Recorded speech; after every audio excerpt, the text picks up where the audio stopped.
Well, gents, I think this may be the end of hot girl summer or the complete collapse of hookup culture in the United States. It's been decided that Roe v. Wade will be overturned. This puts the power in the hands of the states to ban or legalize child deletions going forward, and modern XXs are absolutely pissed and outraged with this decision by the Supreme Court. Now, I don't know if you guys understand the severity of this decision and the implications it may have going forward on the relationship marketplace, but this may very well be the end of modern relationships as a whole. Here's the deal: with women being unable to delete kids in some states that don't agree with child deletions, they will have to either go out of state to perform the deletion or rely heavily on birth controls. Or, worst case scenario, women start having fewer sex overall or living alternative lifestyles. And if you think that some women wouldn't prefer to go Skittles than risk pregnancy, I have the evidence on deck. I was going to save it for later in the video, but let's look at the reaction of modern women to Roe v. Wade being overturned. This article by Insider shows you Gen Z women's response to Roe v. Wade being potentially overturned. Let's dive into it. Madeline V. might be done with men altogether. A 24-year-old marketing assistant who identifies as bi, Madeline, who asked that Insider use only her first name, has decided that sticking to female partners may be the safest sexual route these days. It's not a fear of men exactly that has inspired this young woman to consider swearing off an entire gender. It's the heightened fear of an unwanted pregnancy and a subsequent lack of options that has forced Madeline to proceed with sexual caution in the wake of a leaked Supreme Court draft decision indicating that federal child deletion rights protections could soon be gutted. Alright, gents, this is Gen Z speaking, our future generation. I guarantee you that she is not the only woman thinking of going Skittles to not deal with the consequences of having bedroom fun with men. As soon as they have to face the apparent consequence of having relations with a man, they tuck tail and run to the path of least resistance, that is, another woman. You can't make this ish up. Hey, it is what it is. I'm just here watching the decline on the sidelines. Let's hear what another young woman has to say. Catherine D., on the other hand, was already participating in hookup culture before the Supreme Court decision dropped. Being on birth control is not an option due to the way it negatively affects her physical and mental health, Catherine said, so she's been left to reevaluate the consequences of casual sex that have suddenly become very real. As much as I want to have fun in my 20s, what happens to me when the fun stops? What happens to me when I might be in need of a child deletion and can't access that, she said. The unknowns have left her feeling like a more reserved version of herself as she contemplates the risks now tied to her body. One respondee said the decision has made them afraid to move to any Republican states, while others mentioned a desire to have their tubes tied or undergo a vasectomy to avoid unwanted pregnancies. So guys, this is what our country's future wives are saying, and they are choosing to defend deleting unwanted kids. Now, if you agree that women should have the power to choose to delete kids, then you do you. I just want you to remember that in America, we have a declining birth rate year over year to the point where we are below replacement levels. And not only that, Gen Z are having the least amount of bedroom fun compared to the previous generations, so I think it's safe to say that we're completely and utterly effed. But to tell you the truth, I don't care what they do. I'm not trying to change or save ish, so let it burn. You see, XXs want to do what they want, with whom they want, without any consequence for their actions, and then when they see you in the future, they'll hide all of that reckless decision-making, tragic past and act like they are holier than thou, hoping you're a dumbass that will fall for it. Men pay close attention to what they are saying because these will be some of you and your son's future wives. In my opinion, any Gen Z woman that supports child deletion or has done it is not to be trusted. That person is not suitable to be marriage material, and nobody can convince me otherwise. This entire argument of their fear of getting knocked up and not having an option to prevent that after the fact only proves that they want to be in these streets and not be held accountable. They want to partake in the rooster rotation and face no consequence or judgment from society. And these are the future wives of America. Not only that, we have women preferring to go Skittles to avoid accountability of getting knocked up. Where are we going as a society? That same woman might change her mind and marry a man years later after doing debaucherous things to other XXs, and you'll have to accept her past if you want to marry her. I think the comment is due at this particular point. Let's hear what Gen Z as a whole is saying about this decision by the Supreme Court. Earlier this month, Insider published several social media callouts requesting reactions, responses, and replies from members of Gen Z regarding their thoughts on hookup culture and bedroom fun in a possible post-Roe world. Dozens of people shared their insights. Some bemoaned a constant fear of getting pregnant, while others described shattered views of child rearing in a world plagued by climate change, C-19, and attacks on women's reproductive rights. Respondees offered a list of colorful words to describe their emotions around the draft decision. angry, upset, disgust, and dread chief among them. The majority of young people who participated in the discussion said they were pro-choice and expressed anger at the possibility that the highest court in the land could soon overturn a person's right to choose. A May-Pew Research Center survey found that 3/4 of adults under 30 believe child deletion should be generally legal, including 30% who believe it should be legal in all circumstances with no exceptions. Well guys, there you have it, the modern XX at its finest. What happened to the good old days of busting a nut and having a child with a responsible partner? What happened to taking accountability and accepting the consequences for our actions? What happened to families producing productive members of society with their heads screwed on straight? Is it that hard to human nowadays? Gents, let's watch the decline from afar. That's where I am. Now let's look at the actual Roe v. Wade decision made by the Supreme Court.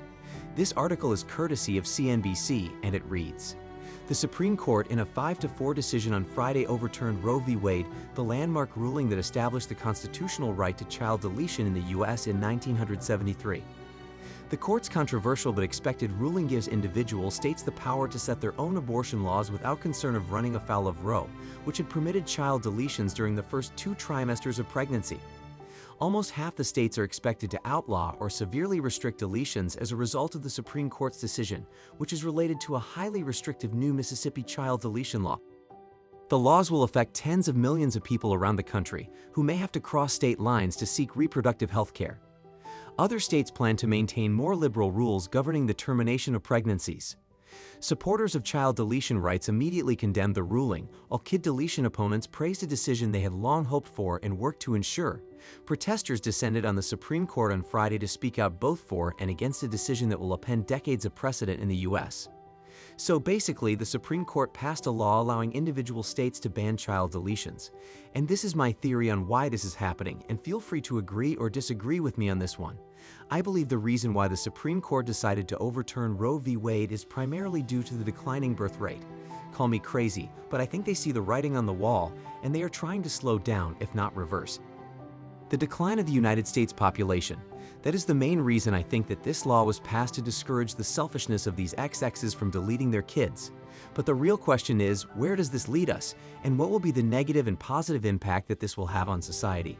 Because I know for a fact that these salami smugglers will find a way to dodge accountability even if they have to go the illegal route to carry out their heinous acts.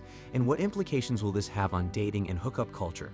Are we witnessing the slow death of casual bedroom fun, or will these 304s still be out here in these streets riding the CC? I'm very curious as to the direction that society will turn with this new law set in place. I can predict a rise in alternative lifestyles for women, as with the young woman in the previous article, or more women targeting high-value men that have the resources to take care of children. Not only that, can we expect to see a rise in child support and false alligators? I have so many questions, but only time will tell where this goes. But for this hot girl summer in 2022, I personally don't think it will be canceled. I can see women being more cautious, that's for sure. But nothing will stop these modern XXs from riding the CC. If the C19 couldn't stop women, then the fear of pregnancy will. Nah, I can see the sales of rubbers increasing in birth control pills or other forms of contraceptives. And if that isn't going to fly, XXs will tell men to skeet down their gullet, bust on them, bust in their tailpipe, or make sure his pull-out game is strong. That's what I believe is going to happen. Now, regarding the dating landscape and the relationship marketplace, it's hard to predict what will happen. However, expect to see a hasten in the impending collapse of dating and relationships. I wholeheartedly believe this will tear more men and modern XXs apart. We'll see more men becoming free agents and more women doing bad all by themselves or going to other women. That is my prediction of where all of this will end up in the future. Maybe I'll be wrong, but I stand firm on this prediction. To end this video, I'll share with you a story that will show you how wicked these XXs can be if you decide to commit. I preach to you guys on a daily basis not to get married, and this story is a perfect example of why you should not commit. Let's dive into it. Dear Pastor, I am a 31-year-old man and I am crying over what I have found out about my wife. I met this woman in a camp and we fell in love. After camp, we went our separate ways but kept in contact with each other. She was a beautiful girl. I used to admire her on the field in her gym clothes. After camp was over, I told myself that I was going to marry her. I asked her if she had a boyfriend, and she said no. I had a couple of girlfriends, but these were not serious relationships. So I cut everybody off. Gents, listen to me and listen well. Do not get rid of all your 304s when you decide you're going to get to know another girl or enter a relationship. Women don't do this. They will keep a friendship with their exes, play cousins, co-workers, male best friends, sugar daddies, and beta male providers in a brand new relationship. They have no problem keeping their options open. So why would you close off all of your options? If you get rid of all your 304s, what happened to this guy will undoubtedly happen to you. Let's continue. After 2 years of talking and going out, we decided to get married, but this girl has deceived me because we never had sex before we got married. But soon after we got married, I discovered she was pregnant. I asked her how that was possible. She admitted that she got impregnated by a man she knew before she and I became friends, and it was a real slip-up on her part. I didn't expect that to happen to me. I thought that I was marrying a lady. I did not know that she was a cheater. My pastor told me that I should wait until she has the baby and then do a DNA test to find out if the child is mine. I don't have to wait for a DNA test because I know that we did not have bedroom fun. She is begging me not to tell anybody about it, but I have already told my pastor. Her parents think that she is carrying my baby, but this child is not mine. I asked her for the name of the man who got her pregnant, but she refused to tell me. I do not intend to stay with this woman, but I told her I would not put her out until she had the baby. I would like your advice, please. Sometimes my wife asked me to hug her, but I can't hug her with the belly she's carrying that is not mine. Well, there you have it, guys. She came into the marriage with another man's kids. That has to be the ultimate disrespect. I honestly can't think of anything worse than that.